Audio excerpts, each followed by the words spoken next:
Kompas Info. Panitia Khusus Pansus DPRD Kota Yogyakarta menggelar konsinyering pembahasan Raperda tentang perubahan kedua atas Peraturan Daerah Kota Yogyakarta Nomor 10 Tahun 2012 tentang pengelolaan sampah. Konsinyering berlangsung di Hotel Ibistal Yogyakarta pada Jumat 19 Juli 2024. Konsinyering dihadiri oleh anggota Pansus Raperda Perubahan Perda Pengelolaan Sampah, Dinas Lingkungan Hidup, dan organisasi perangkat daerah terkait. Konsinyering ini dipimpin oleh Antonius Foky Ardianto, anggota Dapil 4 fraksi PDIP Komisi B. Tadi malam hari ini itu kita mengadakan sebuah rapat khusus kaitannya dengan revisi peraturan daerah mengenai pengelolaan sampah di Kota Yogyakarta. Nah, mengingat bahwa situasi saat ini yang sedang melanda Kota Yogyakarta ini kan salah satunya ada krisis sampah.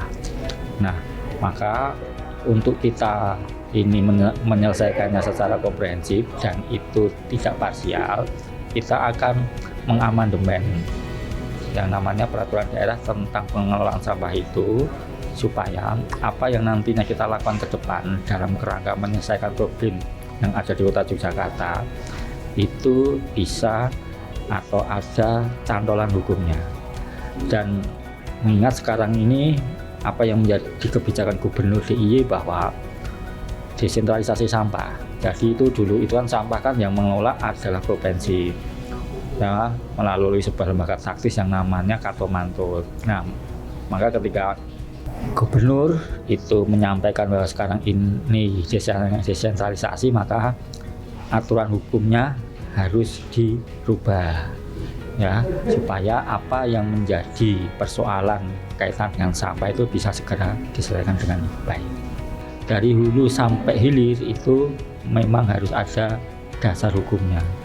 Nah, jangan sampai ketika kita nanti misalnya melakukan langkah-langkah taktis kaitannya dengan sampah yang itu pastinya juga menggunakan anggaran daerah, ketika itu tidak mempunyai legal standing yang jelas, itu nanti tidak menjadi sebuah potensi temuan. Ada kemudian peran pihak ketiga, tempat, kelurahan desa, dan yang satunya lagi provinsi penugasan BUMD.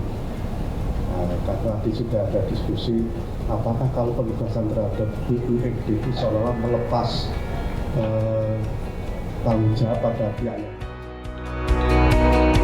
Perubahan perda tersebut meliputi perubahan pada Pasal 1, Pasal 28, Judul Bab 14, Pasal 35, dan Pasal 36 dari Peraturan Daerah Kota Yogyakarta Nomor 10 Tahun 2012 tentang pengelolaan sampah.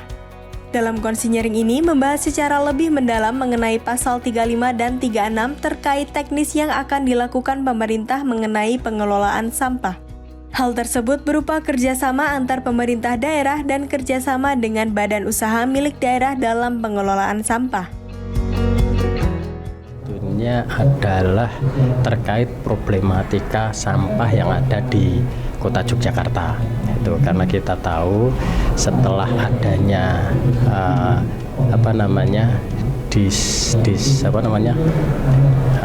pengelolaan sampah secara mandiri, ya, akhirnya berimbas kepada beberapa perubahan perda yang ada di Kota Yogyakarta. Salah satunya pengelolaan sampah ini. Tetapi khusus pada pengelolaan sampah yang ini sebenarnya lebih kepada pembahasan BUMD. Sedangkan untuk pengelolaan sampahnya sebelumnya sudah dibahas pada tahun 2023 dan pada tahun 2023 itu akhirnya muncul disinsentif terkait dengan pengelolaan sampah yang melibatkan masyarakat. Itu jadi ini terkait dengan pengelolaan. Sedangkan secara teknis maka sampai saat ini DLH itu sudah sangat maksimal dan kita juga harus memberikan apresiasi yang sangat tinggi terhadap DLH. Itu kan karena apa? Karena untuk 2024 ini sudah ada pembangunan TPS 3R yang ada di Karangmiri, lalu di Kranon dan di Nitian. Setelah itu lalu juga ada pada tahun ini juga sudah ada penambahan anggaran untuk pembelian alat. Dengan kata lain, bahwa dulu ketika kami mengkritisi bahwa sarana dan prasarana di Perda nomor 10 tahun 2012 itu Pemkot kurang maksimal, maka alhamdulillah sudah ditindaklanjuti pada tahun ini. Itu dengan harapan apa?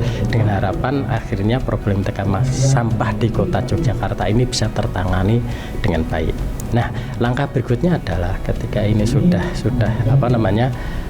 pemerintah kota via DLH itu sudah menyiapkan sarana dan prasarana, maka kami menganjurkan pemerintah kota bahwa tahun ini juga ketika nanti Perda Tibum ini sudah disahkan, maka sudah bisa dilakukan penegakan disiplin. Agar apa? Agar masyarakat, terutama masyarakat yang dari luar kota Yogyakarta itu sadar untuk tidak membuang sampah di kota Yogyakarta. Ini poin yang pertama. Sedangkan yang kedua tadi terkait inti perubahan pada perda yang saat ini sebenarnya lebih berbicara kepada BUMD, Badan Usaha Milik Daerah. Tetapi kami sudah beberapa kali melakukan studi tiru ya.